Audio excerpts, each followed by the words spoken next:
ওম শান্তি। ওম শান্তি।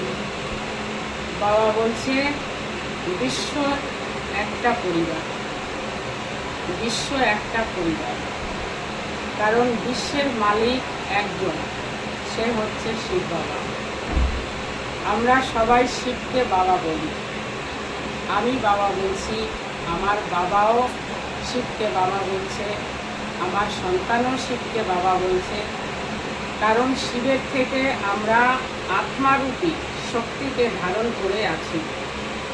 পৃথিবীতে যত জাতি আছে, যেমন হিন্দু, মুসলিম, খ্রিস্টান, বৌদ্ধ, সর্ব জাতির মানুষের মধ্যে আত্মার শক্তি আছে।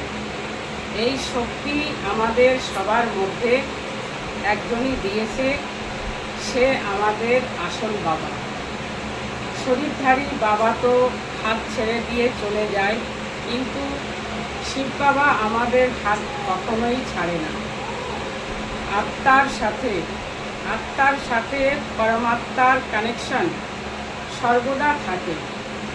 সেটা তারা বুঝতে পারবে যারা বাবার আদেশ মেনে চলছে। আজ বুঝেছি যে শরীর ইম্পর্টেন্ট নয়, আত্মা ইম্পর্টেন্ট। আত্মা নেই তো শরীরও নেই। আত্মাকে ধরে রাখা যায় না। কখন এই শরীরকে ছেড়ে দেবে সেটা আমরা কেউ জানি না। তবে আত্মার মধ্যে পাপ কর্মের রেকর্ড বেশি হয়ে থাকে,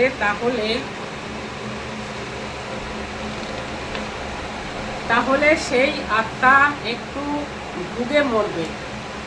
আর যদি পুণ্য কর্ম বেশি থাকে তাহলে মরার সময় কষ্ট পাবে না। তাই এই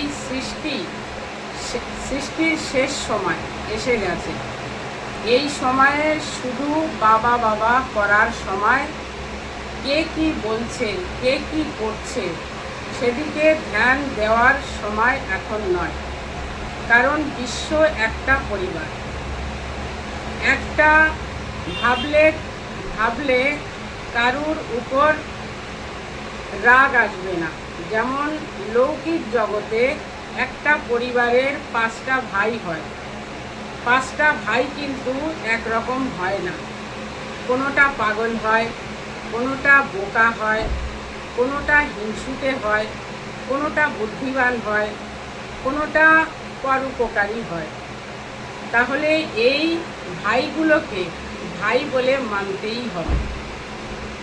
তাদেরকে তো অস্বীকার করতে পারবে না। তেমনি শিব বাবা যখন বলেছে সব আত্মারা তোমার ভাই, সব জাতির আত্মারা সকলেই তোমাদের ভাই। বাবা বলে যখন মেনে নিয়েছো, তো সব ভাইদেরও মেনে নিতে হবে। তাই মেনে নেওয়া উচিত আমি মনে করি।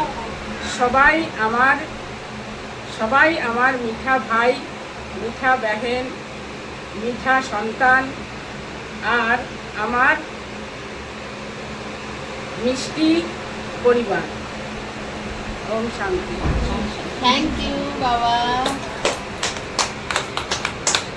বাবা, ভিডিওটা খুব ভালো হয়েছে।